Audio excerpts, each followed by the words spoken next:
आकाशवाणी भोपाल से प्रस्तुत है बुरहानपुर जिले की चिट्ठी। आलेख गणेश कुमार भाविस्कर। वाचन स्वर धारणा सचदेव। बुरहानपुर जिले में जन्माष्टमी का पर्व धूमधाम से मनाया जा रहा है।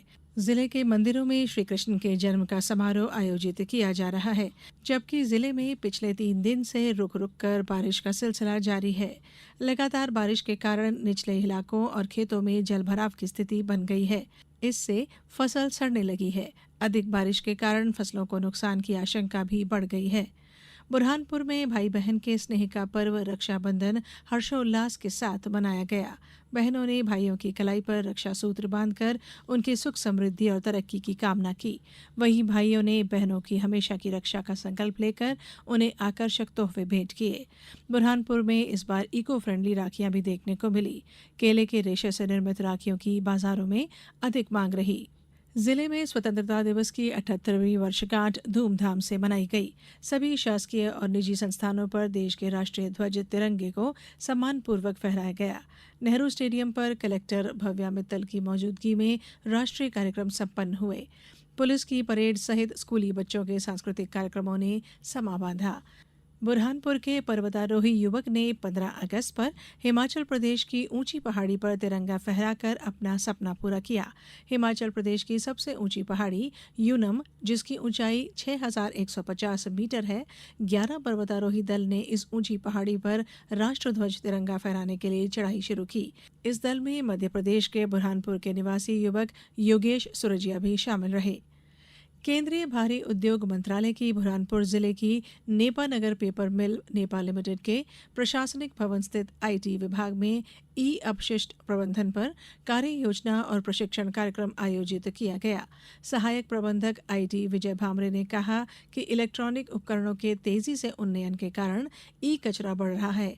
इसके लिए बेहतर प्रबंधन और पुनर्चक्रण की आवश्यकता है।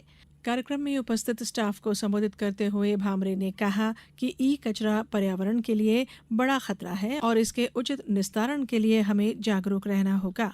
सीएमडी राकेश कुमार चौखानी के मार्गदर्शन में नेपा लिमिटेड में 16 अगस्त से 31 अगस्त तक स्वच्छता पखवाड़ा के तहत विभिन्न गतिविधियों का आयोजन किया जा रहा है। बुरहानपुर के शासकीय आयुर्वेद महाविद्यालय और चिकित्सालय द्वारा सितंबर, अक्टूबर और नवंबर माह में चिन्हित स्थानों पर तिथिवार निःशुल्क चिकित्सा शिविरों का आयोजन किया जाएगा।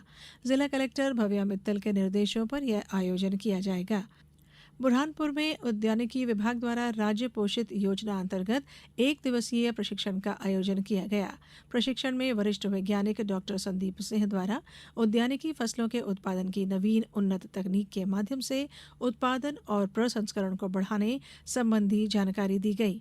डॉक्टर भूपेंद्र सिंह ने विभिन्न उद्यानिकी फसलों जैसे केला, प्याज, टमाटर, मिर्ची आदि फसलों में लगने वाले कीट व्याधि के नियंत्रण हेतु आवश्यक जानकारी देकर किसानों को लाभान्वित किया। प्रशिक्षण में कृषि विज्ञान केंद्र के वैज्ञानिक डॉक्टर मेघा विभूते ने सीएमवी वायरस की रोकथाम के उपाय बताए। उन्होंने जानकारी देते हुए कहा कि सीएमवी वायरस के बचाव के लिए खेत के अंदर साफ सफाई रखें, पोषक तत्वों की पूर्ति करें, जैविक खाद का उपयोग करने की सलाह दी गई। बुरहानपुर में विधायक अर्चना चिटनिस द्वारा भारतीय जनता पार्टी के तत्वाधान में विकसित देश को लेकर निबंध प्रतियोगिता आयोजित की गई। जिले के 29 स्कूलों में यह आयोजन किया गया। 5000 से अधिक स्कूली बच्चों सहित डॉक्टर, इंजीनियर, वकीलों ने लेखन के जरिए अपने विचार प्रकट किए।